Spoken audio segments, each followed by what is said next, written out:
بسم الله الرحمن الرحيم شهر رمضان الذي أنزل فيه القرآن هدى للناس وبينات من الهدى والفرقان فمن شهد منكم الشهر فليصم. அஸ்ஸலாமு அலைக்கும் வரஹ்மத்துல்லாஹி வபரகாத்துஹு. கண்ணியத்திற்குரிய எல்லாம் வல்ல அல்லாஹுவின் நல்லடியார்களே, அல்லாஹுவின் அருள் பொங்கும் புனிதம் நிறைந்த ரமலான் மாதத்தில் மிக்க மேலானவன் என்கிற சூரத்துல் அலாவுடைய விளக்கத்தை நாம் பார்த்து வருகிறோம். அதில் இதுவரை முதல் வசனமாக இருக்கிற சப்யஹிஸ்ம ரப்பிக்கல் ஆலா என்ற வசனத்தில் உயர்வான உம் இறைவனின் நாமத்தை பெயரை துதிப்பீராக என்கிற விஷயத்திற்கு குறித்த விளக்கங்களை நாம் பார்த்திருக்கிறோம். அதனைத் தொடர்ந்து இரண்டாம் வசனம் அல்லதி ஹலக ஃபஸவ்வா, அவன்தான் படைத்தான் சீரமைத்தான். ரொம்ப சீராக சிறப்பாக படைப்பை அல்லாஹ் வடிவமைச்சிருக்கிறான். வெறுமனே படைக்கலை, சும்மா சாதாரணமாக ஏனோ தானோன்னு மேலோட்டமாக படைக்கலை. அந்த படைப்பு ரொம்ப துல்லியமான படைப்பு, ரொம்ப சீரான படைப்பு, ரொம்ப பொருத்தமான படைப்பு. ஒரு படைப்பு அது எப்படி இருக்கணுமோ அப்படி படைக்கப்பட்டிருக்கிற படைப்பு. அதில் இது சரியில்லை அது சரியில்லை, இது கொஞ்சம் அப்படி இருக்கணும் இப்படி இருக்கணும், எந்த குறைகளும் தவறுகளும் முரண்பாடுகளும் இல்லாத அளவிற்கு மிக துல்லியமான மிக மிக நேர்த்தியான ஒரு படைப்பை அல்லாஹ் படைத்திருக்கிறான் என்பதை இரண்டாம் வசனம் சொல்கிறது. மேலே சொன்னதுடைய தொடர்ச்சியாகவே இதை நாம பார்க்கலாம். எப்படி பார்க்கலாம் அப்படின்னா, உயர்வான உம் இறைவனின் நாமத்தை துதி அப்படின்னு அல்லாஹ் சொன்னா, இப்ப அந்த உயர்வான இறைவன் யார் அப்படிங்கிறது விளக்குறான். அல்லதி அப்படிங்கிறது அப்படிதான் ஆரம்பிக்குது. சப்யஹிஸ்ம ரப்பிக்கல் ஆலா, உயர்வான உன் இறைவனின் நாமத்தை துதி. அந்த உயர்வான இறைவன் எப்படிப்பட்டவன்? அல்லதி அவன் எப்படிப்பட்டவன்னா ஹலக ஃபஸவ்வா, அவன் ரொம்ப சீராக சிறப்பாக படைக்கிற படைப்பாற்றல் உடையவனாக இருக்கிறான் அப்படின்னு அந்த அல்லாஹ்வுடைய அந்த உயர்ந்த என்ற அந்த பண்புக்கு இலக்கணமாக அதை விளக்குகிற வகையில எவ்வளவு உயர்ந்தவன் தெரியுமா, எப்படிப்பட்ட உயர்ந்தவன் தெரியுமா என்று சொல்லக்கூடிய வகையில அல்லாஹ்வை பற்றி அறிமுகப்படுத்தக்கூடிய அதனுடைய தொடர்ச்சி வசனமாக இதை நாம புரிந்து கொள்ள முடியும். அதோடு மட்டும் இல்லாம நாம ஏற்கனவே பார்த்தோம், அல்லாஹ்வை அறிவதுதான் அவனை அஞ்சுவதற்கான ஆகச்சிறந்த வழி. அல்லாஹ்வை தெரிந்து கொள்வதன் வழியாகத்தான் அல்லாஹ்வை நாம் அஞ்சி நடக்க முடியும். அல்லாஹ்வை அஞ்சி நடப்பதுதான் ஒரு முஸ்லிமுடைய லட்சிய வாழ்க்கை. அல்லாஹ்வுடைய அச்சம் இல்லை அப்படின்னு சொல்லி சொன்னா ஒரு முஸ்லீம் நல்ல முஸ்லீமா வாழ முடியாது. அப்ப அல்லாஹ்வுடைய பெயர்களை அறிவதன் வழியாக அல்லாஹ்வை அறியணும் அப்படின்னு சொன்னோம். பெயர்களை தாண்டி பல வகைகளில் அல்லாஹ்வை அறிய முடியும். எப்படியாவது எப்படியெல்லாம் அல்லாஹ்வை அறிகிறோமோ, அல்லாஹ்வுடைய பண்புகளை தெரிஞ்சுக்கிறோமோ, அவ்வளவுக்கு அவ்வளவு அல்லாஹ்வோடு நெருங்கவும், அல்லாஹ்வுடைய பராக்கிரமத்தை நினைச்சு பயப்படவும், அல்லாஹ்வுடைய திறனை நினைச்சு வியக்கவும், அல்லாஹ்வுடைய கருணையை நினைச்சு அவன்பால் நெருங்கவும் எல்லாமே அல்லாஹ்வை பற்றி அறிவதன் வழியாகத்தான் நிகழும். அப்ப இப்போ அல்லாஹ் அடுத்து என்ன செய்யறான்னு கேட்டா, அல்லாஹ் தன்னை அறிமுகப்படுத்துகிறான். அப்ப அதன் வழியாக அல்லாஹ்விடத்திலே நாம் நெருங்குகிற ஒரு வாய்ப்பு கிடைக்கிறது. இதை நாம எவ்வளவுக்கு எவ்வளவு ஆழ்ந்து சிந்திக்கிறோமோ அவ்வளவுக்கு அவ்வளவு நாம் அல்லாஹ்விடத்திலே நெருங்கி செல்ல முடியும். ஒரு விஷயம் இதுல புரிகிறது. ஒண்ணு. ரெண்டாவது, சப்யஹிஸ்ம ரப்பிக்கல் அலான்னு ஆரம்பிச்சான். உயர்வான உன் இறைவனின் நாமத்தை துதி அப்படின்னு சொன்னான்ல, ஏன் துதிக்கணும்னு ஒரு கேள்வி கேட்டா இந்த ரெண்டாம் வசனம் அந்த கேள்விக்கான பதிலாக அமைகிறது அப்படின்னு நம்ம புரிஞ்சு கொள்ளலாம். ஏன் துதிக்கணும் ஏன் துதிக்கணும்னு கேட்குற, அவன் தான் இப்போ படைச்சவன். சும்மா சாதாரண ஏனோ தானோன்னு படைக்கல, ஏப்ப சாப்பையா படைக்கல அவன். இப்போ ஏன் அவனை நான் துதிக்கணும், அவன் உயர்ந்தவன் நான் சொல்லணும், அவனுக்கு நான் கீழ்ப்படியணும், அவனை நான் பெருமைப்படுத்தணும் அப்படின்னு முதல் வசனத்திற்கு ஒரு கேள்வி எழுப்பினால் அந்த கேள்விக்கான பதிலாக இரண்டாம் வசனம் வருகிறது. ஏன் துதிக்க வேண்டும் என்று கேட்கிறாயா? அல்லது ஹலக்க, அவன் தான் படைத்திருக்கிறான். படைப்பாளன் தான் துதிக்கப்பட வேண்டியவன், படைப்பாளன் தான் வணங்கப்பட வேண்டியவன், படைப்பாளன் தான் கீழ்ப்படிய தகுதியானவன். எனவே அப்படிப்பட்ட ஆற்றல் உடையவனாக அவன் இருக்கிற காரணத்தினால், பண்புடையவனாக அவன் இருக்கிற காரணத்தினால் அவனை நீங்கள் துதியுங்கள் என்று இந்த கேள்விக்கான பதிலாக கூட அந்த வசனத்தை நாம புரிந்து கொள்ள முடியும். இந்த வசனம் எவ்வளவு முக்கியமானது, இதுவும் இது சார்ந்து இருக்கிற இதை போல குர்ஆன்ல ஏராளமான வசனங்கள் இருக்கிறது. அந்த வசனங்களும் நம்முடைய வாழ்க்கைக்கு எவ்வளவு முக்கியமானது அப்படின்னு சொன்னா, குறிப்பாக அடுத்த தலைமுறைக்கு இப்போ நம்ம நம்ம பிள்ளைங்க பள்ளிக்கூடம் போயிடறாங்க, காலேஜில் படிக்கிறாங்க, யூனிவர்சிட்டியில் படிச்சுக்கிட்டு இருக்கிறாங்க. இந்த மாதிரி இன்றைய இந்திய எஜுகேஷன் சிஸ்டத்தில் படிச்சுக்கிட்டு இருக்கிறாங்கல்ல, கல்வி திட்டத்தை இங்கே இருக்கிற பாடத்திட்டத்தில் படிச்சுக்கிட்டு இருக்கிறாங்கல்ல, இந்த பிள்ளைங்களுக்கு நாம் கற்றுக் கொடுக்க வேண்டிய மிக முக்கியமான ஒரு வசனம், அதற்கான விளக்கம்னு சொல்கிறதா இருந்தால் இந்த வசனம் அல்லது கலக்கப சபா இருக்குதுல்ல, இந்த வசனம் அடுத்த தலைமுறை பிள்ளைங்களுக்கு ரொம்ப ரொம்ப ரொம்ப விரிவாக பாடம் நடத்தப்பட வேண்டிய ஒரு வசனம். ஏன் அப்படின்னு கேட்டா, நாம தெரிந்தோ தெரியாமலோ ஒரு பெரிய பிழை செய்து கொண்டிருக்கிறோம். நம்ம பிள்ளைங்களை கொண்டு போய் நம்ம சமூக ரீதியாக அவங்களை மேம்படுத்தணும், பொருளாதார ரீதியாக மேம்பாடு அடையணும், உலகியல் ரீதியாக அவங்களுடைய வாழ்க்கை தரம் உயரணும். அதுக்கு என்ன பண்றது? அவங்க நல்லா படிச்சு பெரிய வேலைகளுக்கு வந்து நிறைய சம்பாதிச்சு பெரிய அதிகாரத்தில் வந்து அதுக்காகத்தான் நம்ம பள்ளிக்கூடத்துக்கு அனுப்புறோம். அறிவாளி ஆகுதல் அப்படிங்கிறது பெரிய அதனோட நோக்கம் இல்லை. பொருளாதார ரீதியாக அதிகாரம் ரீதியாக தன்னை வளப்படுத்திக் கொள்வது அதுதான் ஒரு முக்கியமான அம்சம். இப்போ நம்ம அதுக்காக வேண்டி பிள்ளைங்களை கொண்டு பள்ளிக்கூடத்தில் சேர்க்கிறோம்ல, இந்த பள்ளிக்கூடங்கள் இன்றைய இந்திய கல்வி திட்டம் பாடத்திட்டம் செய்யக்கூடிய வேலை என்னன்னு கேட்டால், நம்முடைய பிள்ளைங்களை, மூமினான பிள்ளைங்களை, முஸ்லிமான பிள்ளைங்களை காபிராக்குவதற்கான, இஸ்லாத்தை விட்டு வெளியேற்றுவதற்கான எல்லா சாத்தியக்கூறுகளும் இந்த பாடத்திட்டத்தில் இருக்கிறது. மேலோட்டமா பார்த்தா உங்களுக்கு அதிர்ச்சி ஆகவோ அல்லது கோபமாகவோ, அது எப்படிங்க? ஒரு முஸ்லீம் எதை வேணாலும் இழக்கலாம், ஈமான் இழக்க முடியுமா? அப்ப ஈமான் இழக்கிற காரியத்துக்கு தான் நம்ம இவ்வளவு போராடுறோமா? படிங்கிறோம், படிக்க வைக்கிறதுக்கு நிறைய இயக்கங்கள் இருக்குது, நிறைய பேர் அதுக்காக வேண்டிய பாடுபடுறாங்க, அதுக்காக வேண்டிய போராடுறாங்க. பள்ளிக்கூடத்தில் எங்களுக்கு சீட்டு கொடுங்க, எங்களுக்கு ஸ்பெஷல் சீட்டு கொடுங்க, எங்களுக்கு மார்க்கை கம்மி பண்ணி இடஒதுக்கீடு கொடுங்க, அப்படியெல்லாம் கேட்டு கேட்டு படிக்கணும்னு போராடுறோம். அப்போ நம்ம பிள்ளைங்களை இஸ்லாத்தை விட்டு அப்புறப்படுத்துகிற வேலையை தான் நம்ம செய்யறமான ஒரு கேள்வி வரும்ல. நன்கு ஆழமாக சிந்தித்தால், நிதானமாக சிந்தித்தால் அந்த சிக்கல் அதற்குள்ளே இருக்கத்தான் செய்யறது, மறுக்கவே முடியாது. அதுல முக்கியமான விஷயம் என்ன தெரியுமா? பள்ளிக்கூடத்துல பல மணி நேரம் அவங்க படிக்கிறாங்க. அங்க சொல்லிக் கொடுக்கப்படுகிற பிரதான முக்கியமான அறிவியல் பாடத்தை எடுத்துங்க, மற்ற பாடங்களை விடுங்க. வரலாற்றின் வழியாக நம்ம மேல நம்மளை பற்றிய தப்பான செய்திகளை சொல்லி கொடுக்குறாங்க. அது கூட பெரிய சிக்கல் இல்லை, விஷயம் இல்லை. ஒரு மொழியை கற்றுக் கொடுக்குறாங்க, ஆங்கிலம் கற்றுக் கொடுக்குறாங்க, தமிழ் கற்றுக் கொடுக்குறாங்க, அதுல பெரிய சிக்கல் இல்லை. அது மாதிரி மேக்ஸ் கற்றுக் கொடுக்குறாங்க, அதுலேயும் பெரிய பஞ்சாயத்து இல்லை. ஜியோகிராஃபி, இப்போ புவியியல் அதெல்லாம் சொல்லிக் கொடுக்குறாங்க, அதெல்லாம் பஞ்சாயத்து இல்லை. ஆனால் இந்த அறிவியல் அப்படிங்கிற பாடத்துக்குள்ளே வந்துட்டா இருக்கிறதுலே டாப் பாடம் எதுன்னு கேட்டால் அறிவியலை தான் சொல்கிறோம். ஃபர்ஸ்ட் குரூப் அதை தானே வச்சுருக்குறோம். எதுவெல்லாம் ரொம்ப பெரிய தேவையுடையதாக, ஒரு மருத்துவ தேவை, அது மாதிரியான அடுத்த கட்ட பாடங்களை தேர்வு செய்யக்கூடியவங்களுக்கு முன்னுரிமை எது? அவன் சயின்ஸ் பாடத்தை எடுத்துருக்கணும், அப்படிதான் சொல்லப்படுகிறது. அவன் இருக்கிறதுலே ஃபர்ஸ்ட் குரூப் அப்படின்ற பேரில் சொல்லப்படுகிற இந்த அறிவியல் பாடம் நம்ம பிள்ளைங்களை எப்படி டியூன் பண்ணுது அப்படின்னு யோசிச்சு பார்த்தா, அறிவியலில் போன உடனே பிள்ளைங்களுக்கு சொல்லிக் கொடுக்குற மிக முக்கியமான விஷயம் இறைவனை விட்டு அவரை அப்புறப்படுத்துகிற விஷயம்தான். எப்படி அப்புறப்படுத்துறாங்க? இந்த உலகமோ, இந்த மனிதர்களோ, பார்க்கிற பிரபஞ்சமோ, பிரபஞ்சத்தில் காணுகிற என்ன பிற தாவரங்களோ, விலங்குகளோ, பூச்சி இனங்களோ, பறவைகளோ, உலகத்தில் எதுவுமோ யாராலும் படைக்கப்பட்டவை அல்ல, எல்லாம் தான் தோன்றிகள் என்பதுதான் அறிவியல் பாடங்கள் ஸ்டார்டிங்ல இருந்து கடைசி வரைக்கும் சொல்லிக் கொடுக்குற. எந்த எஜுகேஷன் லெவலுக்கு நீங்க போனாலும் சொல்லலாம், 5ஆம் கிளாஸ், 8ஆம் கிளாஸ், 10ஆம் கிளாஸ், காலேஜ், நீங்க எங்க போய் பாருங்க, எல்லா இடத்துலயும் என்ன இருக்குன்னு கேட்டா, இந்த உலகம் பிரபஞ்சம் என்பது எல்லாம் பரிணாமத்தின் வெளிப்பாடு, இயல்பா நடக்கல, யாரும் பின்னாடி உட்கார்ந்து படைக்கல, இதுக்கு பின்னாடி ஒரு படைப்பாளன் கிடையாது. இதை விட பெரிய ஆபத்து ஒரு முஸ்லிமுக்கு என்ன? இஸ்லாத்தினுடைய பேஸ் என்னங்கிறிய? எல்லாத்தையும் படைச்ச ஒருத்தர் இருக்கான் அப்படிங்கிறத இஸ்லாத்தின் பேச. நாம அல்லாஹ்வை ஏன் வணங்குறோம்? அல்லாஹ்வை ஏன் அவன் நம்மளை படைச்ச அதனால தான் வணங்குறோம். குர்ஆன் அப்படித்தான் சொல்கிறது. அல்லாஹ்வை ஏன் வணங்குறோம்? அவன் வணக்கத்துக்கு தகுதியானவன், அவன் ஆற்றல் பொருந்தியவன். ஆனா அதுக்கான காரணம் குர்ஆன் என்ன சொல்லுது தெரியுமா? அவன் தான் படைச்சான், படைச்சவனை தானே வணங்கணும். வேற வேற கடவுளர்களை வணங்குறவங்களை பத்தி குர்ஆன் கேள்வி எழுப்புது. ஹலக்கு சமாவாத்தி வல்லாருள், நீ அவங்கள இவங்கள கற்பனைகளை, சிலைகளை, விக்கிரகங்களை, வேற வேற பெயர்களை எல்லாத்தையும் வணங்குறியப்பா. வானங்களையோ பூமிகளையோ அவர்கள் படைத்தார்களா? படைக்கவே இல்லை. பிறகு நீ அவனை போட்டு வணங்கிட்டு இருக்கிற. அப்ப வணக்கம் என்பது ஏன் என்று கேட்டால், அவன் நம்மை படைத்தான், அதுதான் வணக்கத்திற்கான பிரதான காரணம். இப்ப நம்ம எல்லாருக்கும் தெரிஞ்ச ஒரு வசனம் சொல்றேனே, ஒமா கலக்குத்துல் ஜின்ன வல் இன்ஸ இல்லா லியஅபுதூன், மனிதர்களையும் ஜின்களையும் என்ன வணங்குறதுக்காக வேண்டி தவிர வேற எந்த நோக்கத்துக்கும் படைக்கல. அப்ப படைத்தல் வணங்குதல் தான், படைத்தலால் தான் வணங்குதல் என்பது நிகழ்ந்து கொண்டிருக்கிறது. அப்போ இஸ்லாத்தினுடைய பேஸே இது. எல்லாத்தையும் படைச்சவன் உருவாக்குற ஒருத்தன் இருக்கிறான், அவனுக்கு நான் அடிமணியன் என்பதுதான் இஸ்லாத்தின் முதல் செய்தி, முக்கிய செய்தி, ஃபர்ஸ்ட் பேசிக் பாடம் அதுதான். அதுக்கு பிறகுதான் மற்ற எல்லாமே.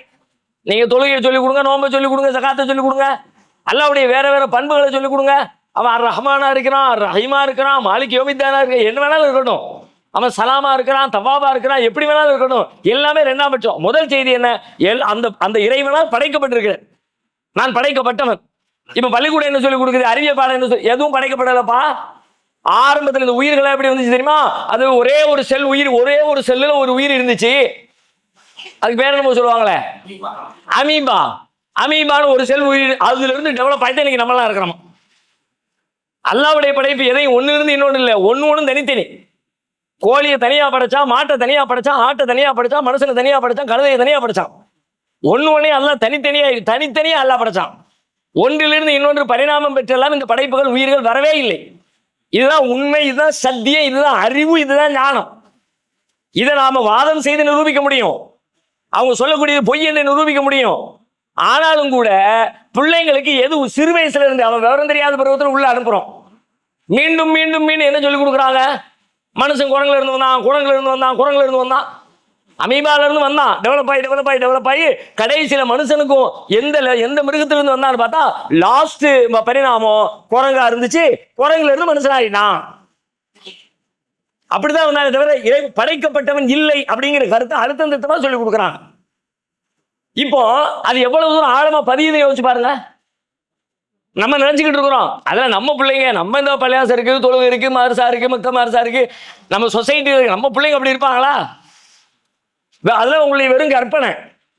இப்படி 4 ஜும்மாவுக்கு வந்தாச்சுன்னா, 4 வகுப்புகள் அட்டன் பண்ணியாச்சுன்னா, இது ஏதோ ஒரு 2 யூடியூப்ல, அதுவும் இப்ப இருக்கிற பிள்ளைங்க எவ்வளவு பயன் கேட்கிறாங்க. மார்க்க சொற்பொழிவுகளின் வழியாக தங்கள் மார்க்க அறிவை பெருக்கிக் கொள்ளலாமா என்று கேட்டால், அப்படி பெருக்கிக் கொள்ளக்கூடிய நம்முடைய இள வயது பிள்ளைகள் எத்தனை பேர்? ஒரு 15 வயசுல 10th படிக்கிறவன், 11th படிக்கிறவன், 12th படிக்கிறவன், காலேஜ் படிக்கிறவன், அவருடைய மொபைலில் அவன் செலவழிக்கிற நேரத்தில் இந்த மார்க்கம், இந்த குர்ஆன், இந்த நபிமொழி, அதனுடைய தத்துவம், அந்த செய்திகள், அதை நடைமுறைப்படும். அதுக்கு எவ்வளவு நேரம் மேகிறது பூரா இன்ஸ்டாகிராமுடைய டைம் என்ன? 2 நிமிஷம், 1 நிமிஷம், 1.5 நிமிஷம். என்னத்தை கத்துக்குவாங்கிறிய? 1 நிமிஷத்துல உலகத்தின் தத்துவத்தை கத்துருவானா? 2 நிமிஷத்துல, அரை மணி நேரத்துல 50 வீடியோ பார்த்து முடிச்சிடலாம். அரை மணி நேரத்தில் 50 வீடியோ பார்த்து என்னத்தை கத்துக்குவாங்க? அறிவு பெருகுமாங்க? அதெல்லாம் பொழுதுபோக்கு. அதனால நேரத்தை விரயமாக்குறது, அவனுடைய மூளையை நாசமாக்குறது, அந்த வேலை தான் நடக்குமே தவிர, அதுதான் இன்னைக்கு பெரும்பாலும் நடக்கிறது. விதி விலக்குகளை விட்டுருங்க. சில பிள்ளைங்க இருக்கலாம், சில குடும்பங்கள் இருக்கலாம். பெரும்பான்மை என்ன? ஒரு 80% நம்முடைய பிள்ளைங்களுடைய நிலவரம் என்ன? அதுல தானே மேய்கிறாங்க, அப்படித்தானே கிடக்குறாங்க. பிறகு இந்த சூழல்ல இருந்தா அவங்க சூப்பராக, இந்த சூழல் பெரிய சூழல், இந்த சூழல் என்ன பெரிய டெவலப்பான சூழல்? ஒரு சூழலும் இல்லை. அதுக்கு மாற்றான சூழல் இது இல்லவே இல்லை. ஏன்னா காலையில இருந்து சாயங்காலம் வரைக்கும் மீண்டும் மீண்டும் சிறு வயசுல இருந்து வருஷம் 8 வருஷம், 10 வருஷம், 12 வருஷம் இந்த உலகம் முழுக்க எங்க போனாலும் திரும்ப திரும்ப அவனுக்கு என்ன சொல்லி கொடுக்கப்படுது? அவன் குரங்குல இருந்து வந்தான். இது எல்லாருக்கும் எல்கேஜி பாடம் தானே, எல்லாருக்கும் ரொம்ப சாதாரணமான செய்தி தானே. அவ இந்த செய்தியை உடைச்சு அதுல இருந்து வரலனா அப்படின்னு சொன்னா, அதுக்கு தகுந்த மாதிரி அதை அந்த வாதங்களை எல்லாம் உடைக்கிற அளவுக்கு அவங்க பாடம் நடத்தணும்ல, புரிய வைக்கணும்ல. அதுக்கு ஒரு சிலபஸ் வேணும்ல, பாடத்திட்டம் வேணும்ல. எங்க இருக்குது நம்ம சொசைட்டியில?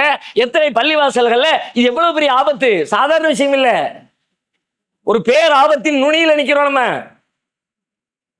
மேலோட்டமா பார்த்தா எல்லாம் நம்ம சமூகத்தில் இருக்க மாதிரி தெரியும். ஆனா நெசத்துல 2 தத்துவம் மோதுதுன்னு வைங்க, 1 2லயும் நம்பிக்கை இல்லாதவனா இருப்பான். ஒரு பக்கம் பள்ளிக்கூடத்துக்கு போனா குரங்கு, இன்னொரு பக்கம் இங்க வந்தா அல்லாதான் படைச்சானு, எதுனா உண்மையிலே தெரியலப்பா, 2 கேட்டானா இருப்பான். இல்லாட்டி 2ல் 1 மிகைக்கும். எது மிகைக்க வாய்ப்பு இருக்கிறது? இதை விட அதுதான் மிகைக்க வாய்ப்பு இருக்கிறது. ஏன்? அதுதான் அதிகம் பேசப்படுகிறது, அதுதான் உலகமெல்லாம் பேசுது. இன்னும் சொல்ல போனா சிறு வயதிலிருந்து உள்ளுக்குள்ள போன நம்முடைய பிள்ளைங்களுடைய அறிவு தாகத்துக்கு அவங்க சொல்லக்கூடிய பதில வச்சு நீங்க ஒரு முடிவு எடுக்கலாம். ஒரு விஷயம் கரெக்ட் அப்படின்னு சொல்றதுக்கு அவன் சில வாதத்தை சொல்லுவான். எப்படி சொல்ற? எங்க டீச்சரே சொன்னாங்கல்ல, எங்க புக்குலே இருக்குமா, என்னமோ புக்கு அல்லாஹ் கொடுத்த மூசா நபிக்கு 7 அல்லாஹ் கொடுத்த அனுப்பின 7 மாதிரி அவன் நினைச்சுக்கிட்டு அவன் அப்படிதான் நினைப்பான். நம்ம சின்ன பிள்ளைங்க மட்டும் இல்ல, பெரியவங்களே எப்படி நினைக்கிறாங்க? பேப்பர்லயே வந்துச்சுங்க. எவ்வளவு பெரிய புத்திசாலி நம்ம ஆட்கள்! பேப்பர்லயே வந்துச்சு. பேப்பர்லயே வந்தா, பேப்பர்னா ரசூலுல்லாஹ் கையெழுத்து போட்டு சீல் வச்சு அந்த பேப்பரா? அது எல்லாம் ஃப்ராடு, ஏமாத்து. அதே ஆதாரமா காட்டுற சமூகத்துல பள்ளிக்கூடத்துல போய் படிச்சுட்டு வர புள்ள நம்ம வீடுகள்ல நம்ம சில விஷயங்களை பேசும்போது நம்ம ஒண்ணு சொல்லுவோம், நம்ம பையன் ஒண்ணு சொல்லுவோம். அப்படி இல்லைக்கா அப்படிலாம் கிடையாது அப்படின்னு எங்க டீச்சரே அப்படி தான் சொன்னாங்க, எங்க ஸ்கூல்ல அப்படி தான் சொன்னாங்க, எங்க புக்குலேயே இப்படி இருக்கு. அப்ப இந்த ரெண்டு தத்துவத்துல எந்த தத்துவம் மிகைக்கும்? அதுதான் மிகைக்கும். அப்ப அதை விட இது மிகைக்கணும்னா இங்க சத்தியம் இருக்குது. சத்தியம் மிகைக்கணும்னா அசத்தியத்தின் மீது சத்தியத்தை வீசணும்ல. சத்தியம் தனியா அசத்தியம் தனியா இருந்தா அதெல்லாம் உடையாது. அவன் அசத்தியத்திலே இருந்துகிட்டு இருப்பான். அசத்தியத்தை எப்ப வீழும் அல்லாஹ் சொல்றான், அசத்தியத்தின் மீது சத்தியத்தை நாம் வீசுகிறோம். அது என்ன பண்ணுதுன்னு கேட்டா அந்த அசத்தியத்தை நொறுக்கிறது. அப்ப அந்த பொய்யின் மீது உண்மையை வீசுறோம் நம்மங்கிறான்ல. அப்படி வீசணும்ல, நம்ம பிள்ளைங்களுக்கு வீசணும்ல.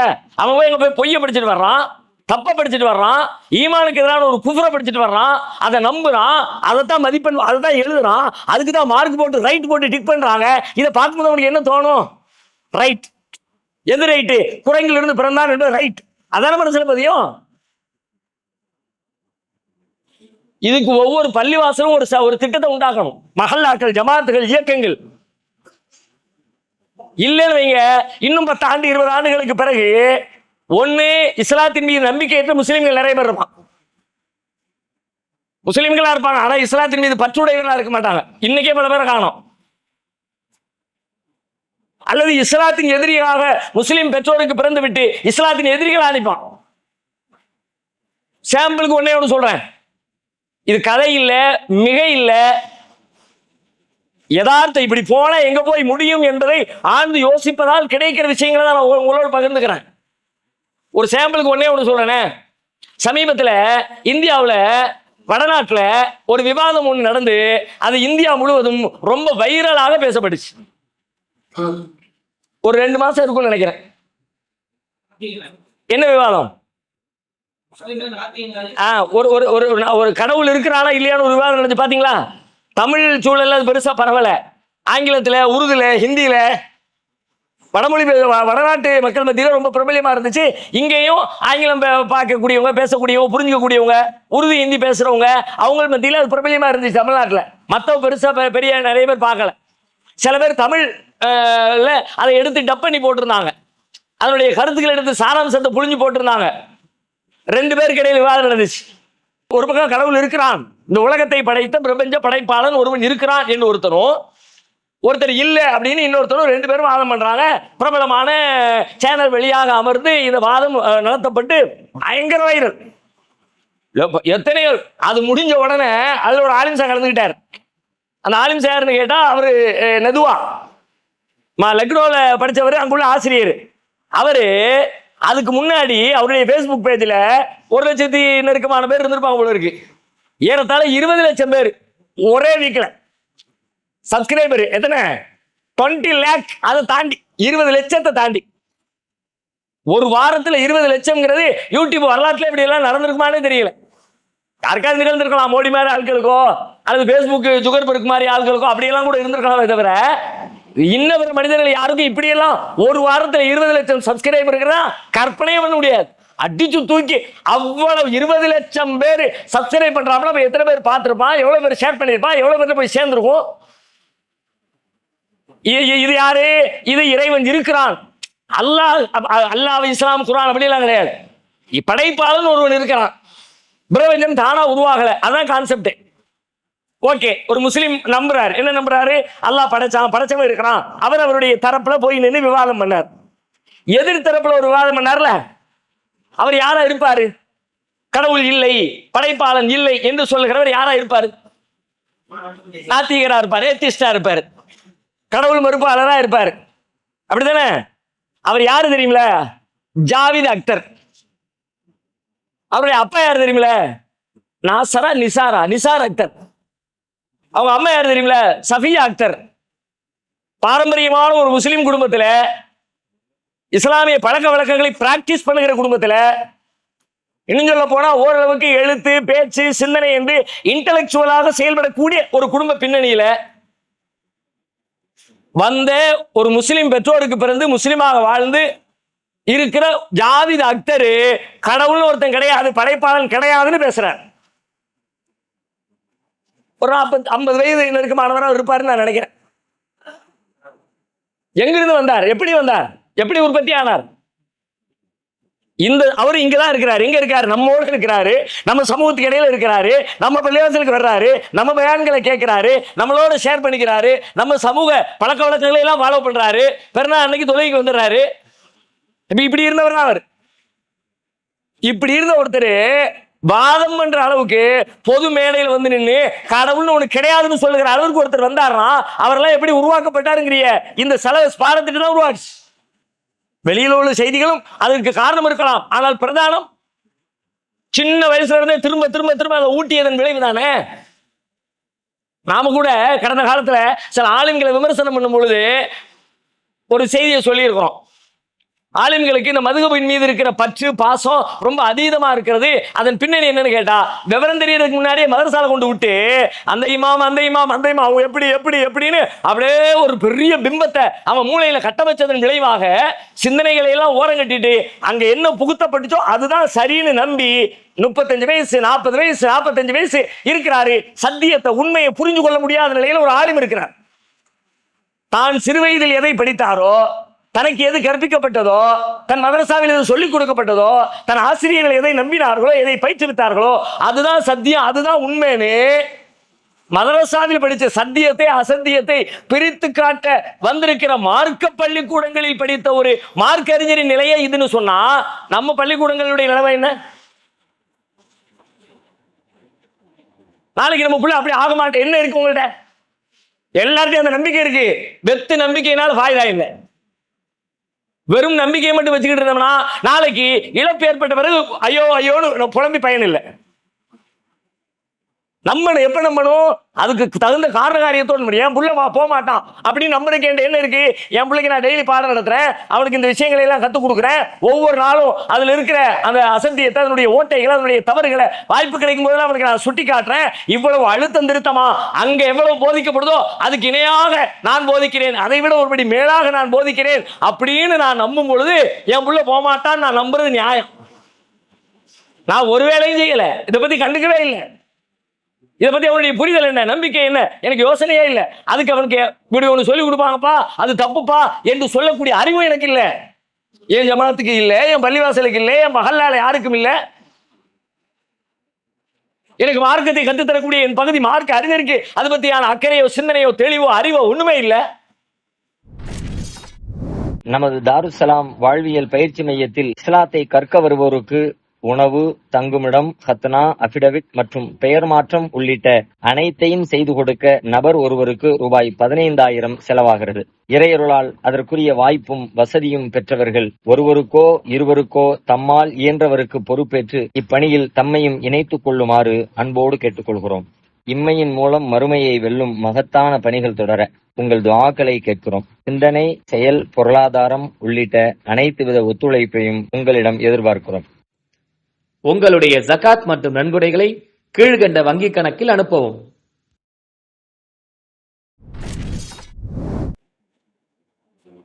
ரொம்ப ஆபத்தான செய்தியை பத்தி நான் சொல்லியிருக்கிறேன். ஒரு உரை நிகழ்த்துவதற்காக சொல்லப்படுற விஷயமா நீங்க கடந்துடவே முடியாது, கடந்துடக்கூடாது. அல்லது கலக்க சவ்வா அப்படிங்கிறது சாதாரண செய்தி அல்ல. இஸ்லாத்துடைய உயிர் நாடி குர்ஆன் நடிகிலும் அல்லாஹ் இதுக்கான வாதங்களை, தர்க்கங்களை, சான்றுகளை இந்த ஒரு வசனத்துக்கு அட்டு விலாசனம் லாஜிக் அவன்தான் படைச்சான் அப்படிங்கிறத. ஏன் அவ்வளவு தூரம் எதுக்கு பாடுபடணும்? ஒரு இடத்துல சொல்லி போக வேண்டியதானே? ஏன் இத்தனை இடத்துல மாறி மாறி மாறி மாறி திரும்ப திரும்ப? ஒரு காலத்தில் இது பேர் ஆபத்தில் முடியலாம் என்கிற காரணத்தினால்தான். அதனால இது ஏனைய குர்ஆன்ல எல்லாமே முக்கியமானதுதான்.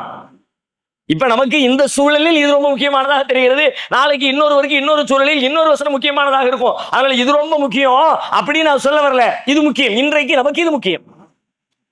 நாம் பேச வேண்டிய, நம் பிள்ளைகளோடு பேச வேண்டிய, ஒரு பாடத்திட்டமாக உருவாக்கி பயிற்றுவிக்க வேண்டிய, இந்த வாதங்கள் அனைத்திற்கும் பதிலளிக்க வேண்டிய மிக முக்கியமான ஒரு கட்டத்தில் இருக்கிறோம். தவறவிட்டால் பேரளவுக்கு இருப்பாங்க, சமுதாயத்தில் இருக்கிறதுனால இதை ஃபாலோ பண்ணிக்கிட்டு இருப்பாங்க.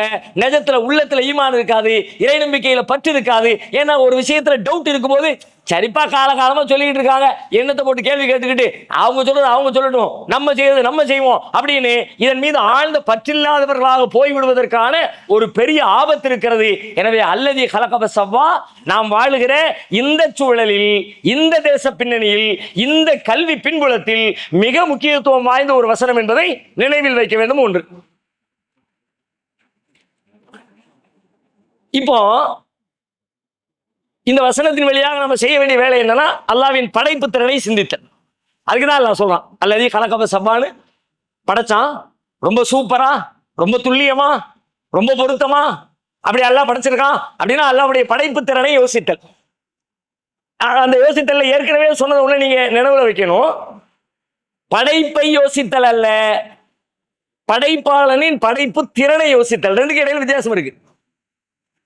நான் இதை பத்தி யோசிக்கிறேன், ஏப்பா என்ன அழகா சூப்பரா, எங்க ஓட்ட இருக்குன்னு தெரியல, உள்ளுக்குள்ள லைட் எரியுது, ஒயரையும் காணும் ஒன்னையும் காணும், பயங்கரமா பண்ணியிருக்காயா. அந்த பயங்கரமா பண்ணியிருக்காயான்னு முடியுது இல்ல, அந்த முடிவு தான் மேட்ரு.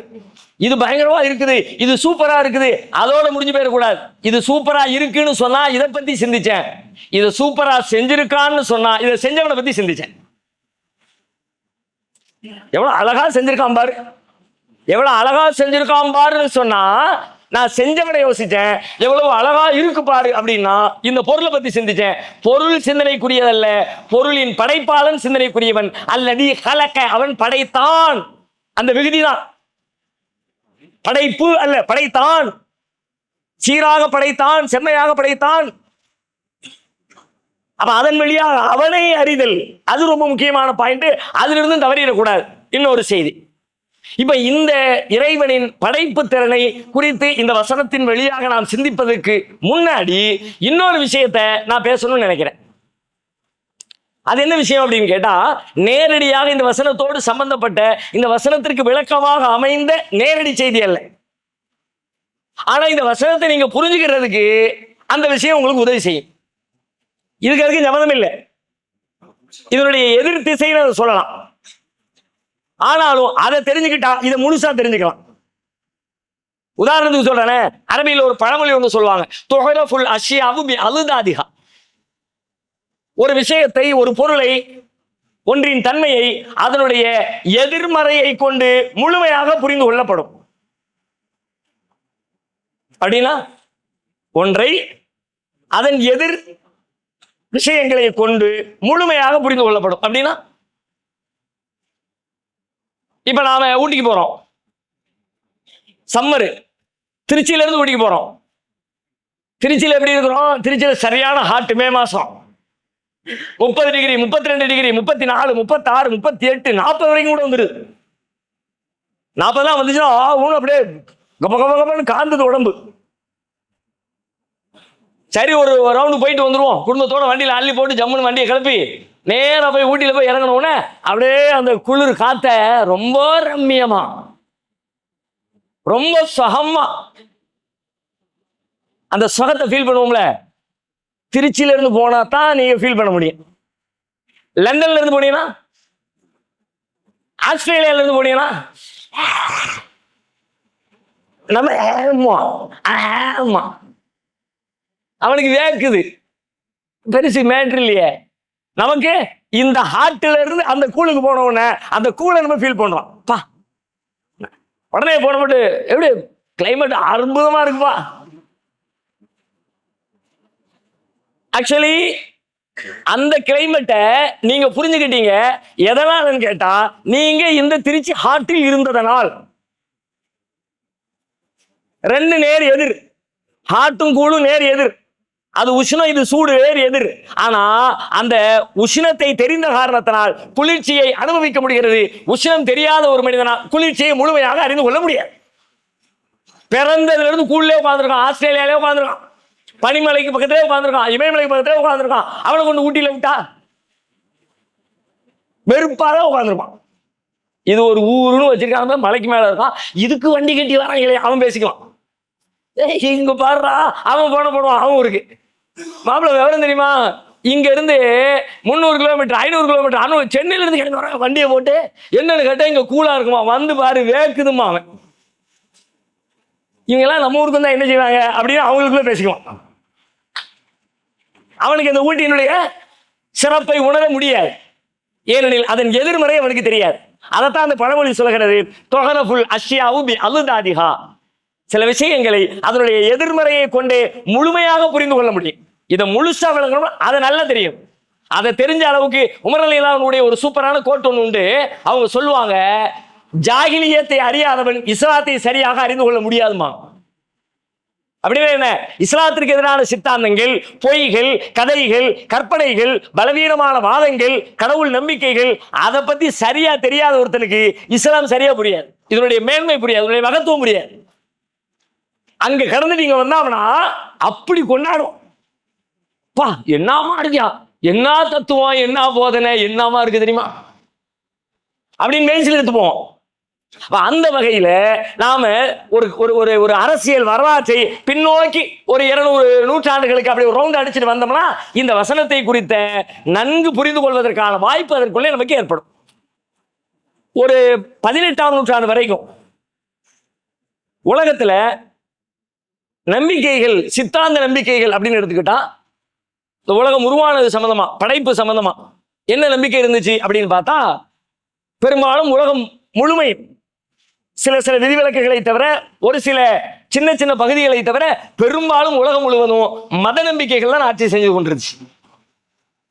18ஆம் நூற்றாண்டு நீங்க பாத்தீங்கன்னா உலகம் எப்படி இருந்துச்சுன்னு கேட்டா, ஒரு பக்கம் அமெரிக்கா, ஐரோப்பா, ஸ்பெயின், போர்ச்சுகல், இன்னொரு பக்கம் முஸ்லீம் நாடுகள், மத்திய கிழக்கு, மத்திய ஆசியா, மேற்காசியா, தெற்காசியா, இந்தியாவுடைய சில பகுதிகள், இங்கெல்லாம் முஸ்லீம்களுடைய கைகள் ஓங்கி இறை நம்பிக்கை, முஸ்லீம் இறைவனை பற்றிய இஸ்லாமிய நம்பிக்கை, அங்கெல்லாம் கிறிஸ்தவ நம்பிக்கை, அங்கேயும் கடவுள் நம்பிக்கை, இங்கேயும் கடவுள் நம்பிக்கை. அதை விட்டு மிச்சம் இருக்கிற சில பகுதிகள் இருந்துச்சு, இந்தியா மாதிரியான பகுதிகள், இதற்கு தென்பகுதியில் இருக்கிற வேறு சில நாடுகள், அங்கெல்லாம் என்ன நம்பிக்கை? அங்கெல்லாம் இந்து மத நம்பிக்கை, பௌத்த மத நம்பிக்கை, கன்பூசியஸுடைய தத்துவம், இந்த மாதிரி உலகம் முழுவதுமே கடவுள் நம்பிக்கைகளால் உலகம் நிறைந்திருந்துச்சு. கடவுள் நம்பிக்கை என்ன அர்த்தம்? இந்த உலகத்தை கடவுள் தான் படைச்சார் அப்படின்னு எல்லாரும் நம்பிக்கிட்டு இருந்தாங்க. கிட்டத்தட்ட 18ஆம் நூற்றாண்டு வரைக்கும் இதான் நிலவரம்.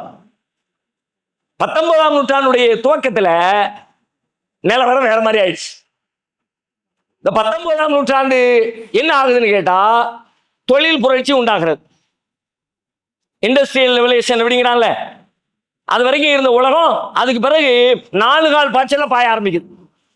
வளர்ச்சினா வளர்ச்சி. அதுக்கு முன்னாடி ஒரு 1000 ஆண்டுகள் வளராத ஓடாத ஓட்டத்தை அடுத்த ஒரு 100 வருஷத்துல மனுஷன் ஓடினான். 1000 வருஷம் ஓடி புதுசு புதுசா கண்டுபிடிச்ச கண்டுபிடிப்புகளும் இயந்திரங்களும் மனித வாழ்க்கையை மாற்றிய மாற்றங்களும் அடுத்த 100 வருஷத்துக்குள்ள அது மாதிரி பல மடங்கு. அதே 1000 வேகத்துல போனா இது மாதிரி இப்ப நம்ம வாழ்ந்துகிட்டு இருக்க இந்த சொகுசு இயந்திரங்கள், போக்குவரத்து எல்லாம் இருக்குல்ல, இந்த வாழ்க்கையை வாழ்றதுக்கு இன்னும் ஒரு 10,000 வருஷம் தேவைப்பட்டிருக்கும். அப்படியே ஆம நகர்ந்த மாதிரி தான் கண்டுபிடிப்புகள் நகர்ந்துச்சு. 19ஆம் நூற்றாண்டு தொழில் புரட்சிக்கு பிறகு நிறைய இயந்திரங்கள், எங்க பார்த்தாலும் பெரிய பெரும் தொழிற்சாலைகள், கிராமங்களிலிருந்து மக்களை கொண்டு வந்து இறக்கி விட்டு எக்கச்சக்கமான பேர் பணியாற்ற ஆரம்பிச்சாங்க. நகர்ப்புறத்தில் நெருக்கடி, முதலாளிகளுடைய எண்ணிக்கை பெருக்கம், முதலாளிகள் எல்லாம் தொழிலாளிகளை சுரண்ட ஆரம்பிச்சாங்க. அதுக்கு முன்னாடி இருந்த சுரண்டல் முறை வேறு, அதுக்கு பிறகு புதிய வாழ்க்கை முறையில சுரண்டல் முறை அதிகரிச்சது. பெருங்கொண்ட பணக்காரர்கள் தங்களுடைய வருமான லாபத்திற்காக வேண்டி நிறைய அநியாயங்களை மக்கள் மீது கட்டவிழ்த்து விட்டாங்க. செயற்கையான பஞ்சங்களை உருவாக்குனாங்க. செயற்கை பஞ்சங்கள், பஞ்சம் இயற்கையா வந்தா வேற, செயற்கையா திட்டமிட்டு பஞ்சங்களை உண்டாக்குனாங்க. கொத்து கொத்தாக மனிதர்கள் செத்தாங்க. இந்தியா உட்பட உலகத்தின் பல்வேறு பகுதிகளில் கொத்து கொத்தாக, கிராமம் கிராமமா, ஊர் ஊரா மக்கள் மொத்தமா செத்து போனாங்க. நிறைய நெருக்கடிகள், மக்கள் ஒரு வகையான விரக்தியில. ஏன்னா பெரும்பான்மை மக்கள் ஏழைகள், நடுத்தர வர்க்கம், இந்த மாதிரி பெரிய முதலாளிகளிடத்தில் வேலை பார்த்து தங்களுடைய அன்றாட வாழ்க்கையை ஓட்டணும். இப்படி இருந்த சூழல்ல இதெல்லாம் எங்க நடக்குது?